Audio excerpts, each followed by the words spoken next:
번째 발판은요, 하나님의 절대 주권을 인정하는 겁니다. 근데 이게 참 쉽지가 않은 것 같아요. 그 평상시에는요, 저희가 그런 척할 수 있습니다. 그리고 하나님 믿은 것처럼, 그리고 하나님께 모든 걸 맡긴 것처럼 말하고 뭐 고백할 수 있습니다. 근데 당장 내게 문제가 올 때요, 그때 사실 제 모습이 나오는 것 같아요. 저도 모르게 저는 계산하고 있고요. 이걸 어떻게 해결해야 될까를 먼저 고민하고 있습니다. 응답이라고 하는 건요, 참된 응답은 문제가 해결됐고 해결되지 않았고가 사실 아닙니다.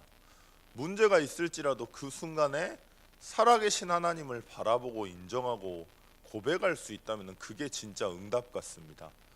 살아서 역사하시는 하나님께서는 눈에 보이지 않지만 우리 인생을 가장 세밀하게 인도하십니다. 다윗이 제일 잘했던 게 이겁니다. 연약해질 때, 문제가 왔을 때, 어려울 때, 응답이 올 때, 성공할 때, 축복받았을 때, 실수했을 때, 모든 순간에 살아계신 하나님의 절대 주권을 인정하고 하나님 앞에 무릎 꿇었고 하나님 앞에 나아갔습니다. 저는 막 많은 응답을 받는 사람보다도요, 이런 사람들이 부러워요. 진짜 살아계신 하나님을 인정하고 하나님께 모든 것을 맡길 수 있는 사람, 진짜 복음의 가치를 아는 사람이요. 그 사람은 그냥 다릅니다. 그러니까 애를 쓰는 게 아니고요, 뭐 때문에 그리스도인지, 그리고 내게 주신 그 은혜가 얼마나 큰지, 살아계신 하나님이 나를 진짜 인도하고 있구나 진짜로 믿기 때문에 문제 앞에서 다르더라고요. 어려움 앞에서, 중요한 결단 앞에서 다르더라고요. 내 힘과 내 노력과 내 사명감으로 하는 것이 아니라 그냥 다릅니다. 그 사람들이 저는 부럽습니다. 그 이유가 뭐냐? 그게 가능한 이유가 뭐냐? 절대적인 복음이 내게 절대적인 복음이 되면 가능합니다.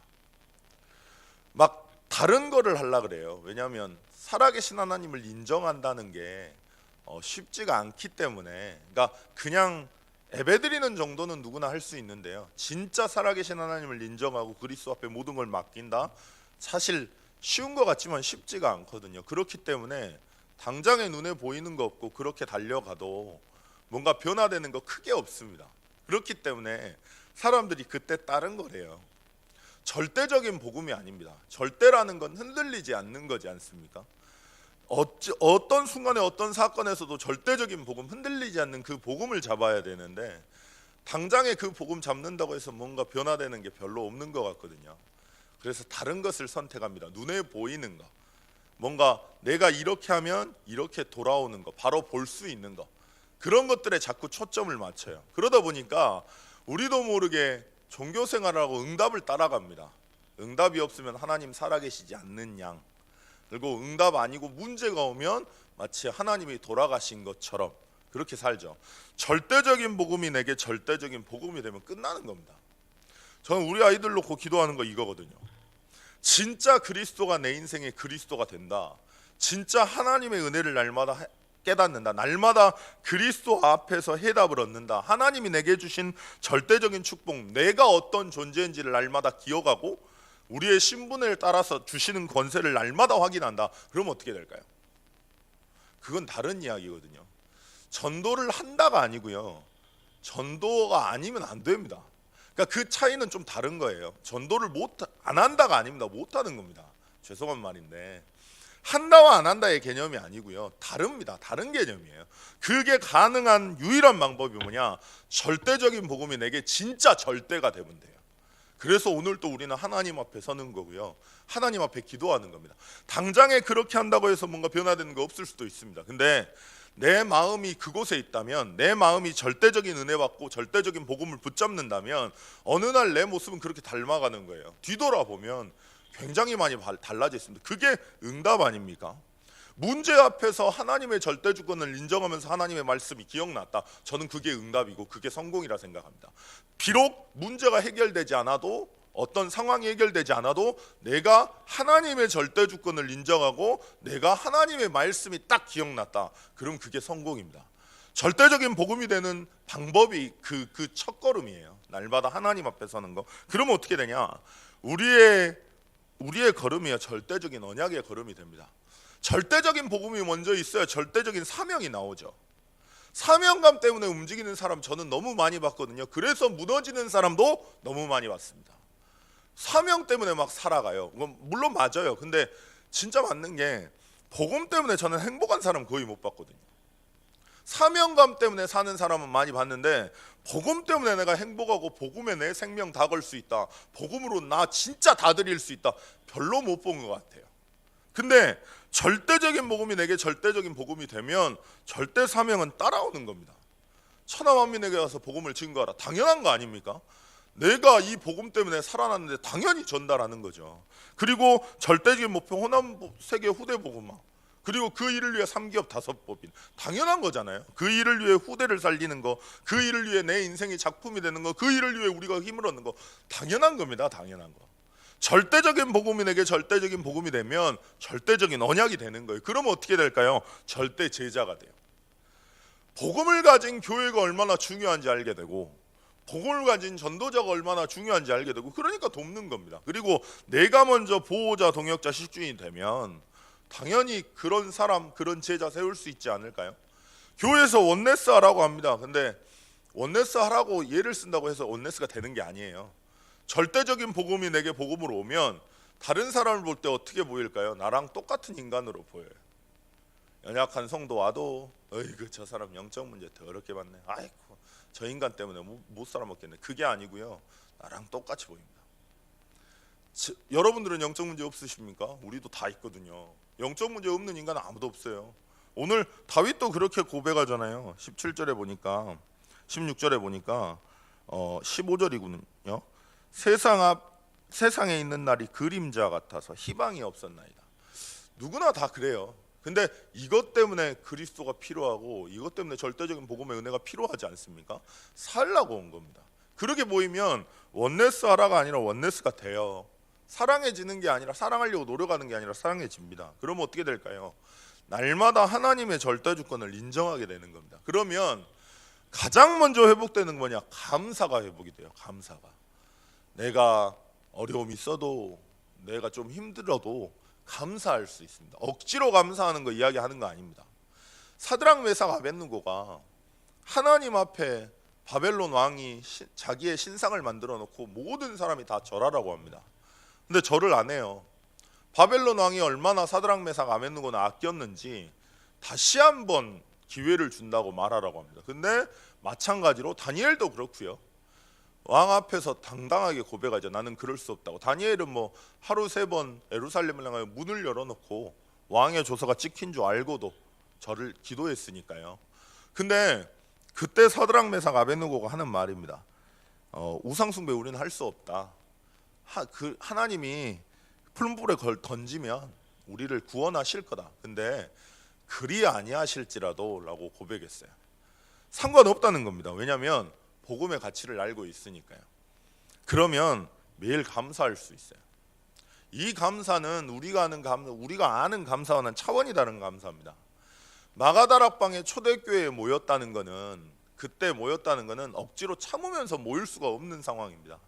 감사하면서 모였어요. 이유가 뭘까요? 절대적인 복음이 절대적인 복음 되니까요.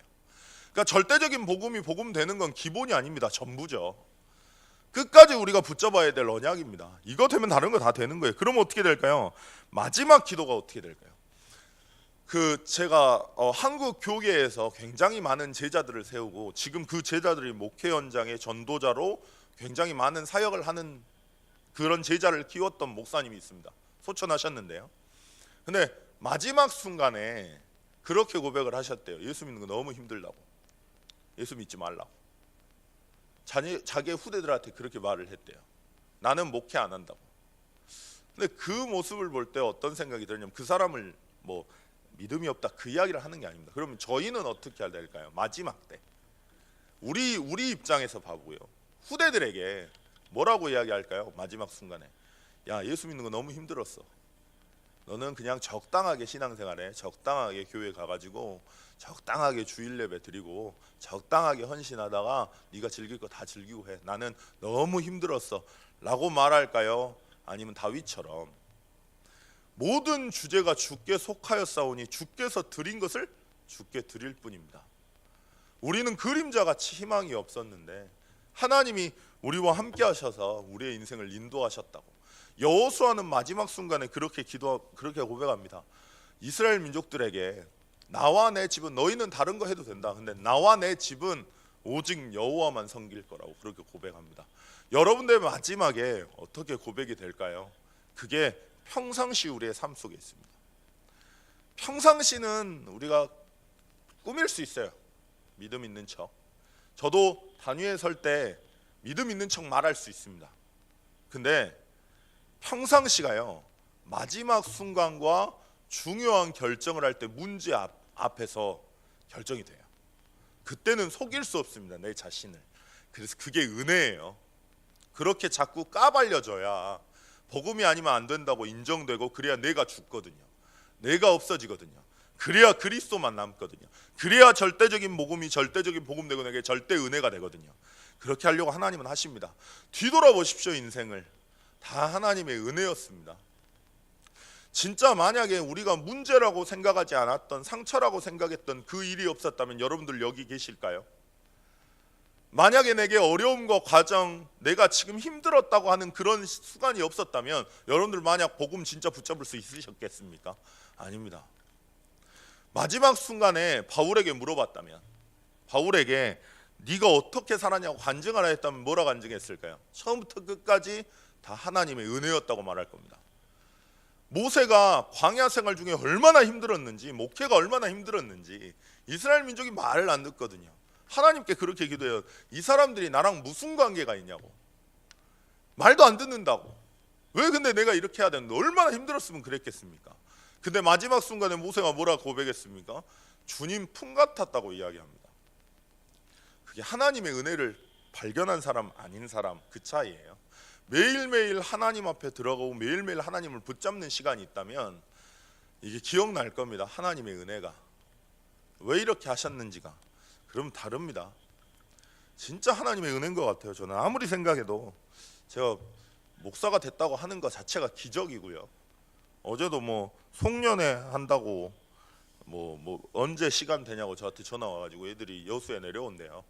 그래가지고 난 시간이 안 되는데 막 하는데, 난 전화하고 그래요. 지들이 난 아직도 생각해도 이해가 안 된다고. 그래 뭐가 그랬더니 네가 목사인데 저는 이해가 안 된대. 자기는 이해가 안 된대. 저도 이해가 안 돼요. 제가 이 자리에 이렇게 있다는 자체가 기적 같고요, 은혜 같습니다. 처음부터 끝까지 그랬던 것 같아요. 그러니까 미움과 원망, 상처로 가득 찼던 제 인생이 미움이 아니라 감사가 되고, 우리 가족들이 다 달라지는 것 같아요. 그래서 진짜 다윗과 같은 기도가 회복됐으면 좋겠습니다. 이론적으로 알아서 우리가 기도하는 그 정도가 아니라 정말 가슴에서부터, 인생에서부터, 깊은 내면에서부터 나올 수밖에 없는 감사와 은혜가 하나님의 절대 주권을 인정하는 진짜 믿음이 회복됐으면 좋겠습니다. 오늘 잠깐 기도하실 텐데요, 다른 거 기도하기보다 좀 기도하셨으면 어떨까요? 하나님의 절대 주권을 과연 나는 인정하고 있는지. 이번에 한 목사님 디모데 그 아들 그렇게 일이 있었잖아요. 근데 우리가 쉽게 이야기를 할 수 있는데, 과연 여러분들 상황에서 아이를 막 낳는데 그런 상황이다, 그러면 여러분들은 어떻게 될까요? 그게 사실 우리 자신이거든요. 진짜 하나님의 절대 주권을 인정하는 우리가 될 수 있도록 기도하셨으면 좋겠습니다. 내 개인이 그런 개인의 성전이 된다면 당연히 현장의 모임의 성전과 교회의 성전이 회복되지 않을까요? 하나님의 절대 주권을 인정하는 시간 될 수 있도록 잠깐 기도하셨으면 좋겠습니다. 각종 수련회 있습니다. 오고 가는 모든 발걸음에 하나님이 은혜 달라고 송구형식 예배, 그리고 본부원단 신년 할애식 있습니다. 하나님, 한 해를 마무리하고 새해를 시작할 때 하나님의 절대 주권을 인정하여 말씀을 따라가는 시간 될 수 있도록 주님 역사의 달로 잠깐 기도하시겠습니다. 하나님 아버지, 은혜 감사합니다.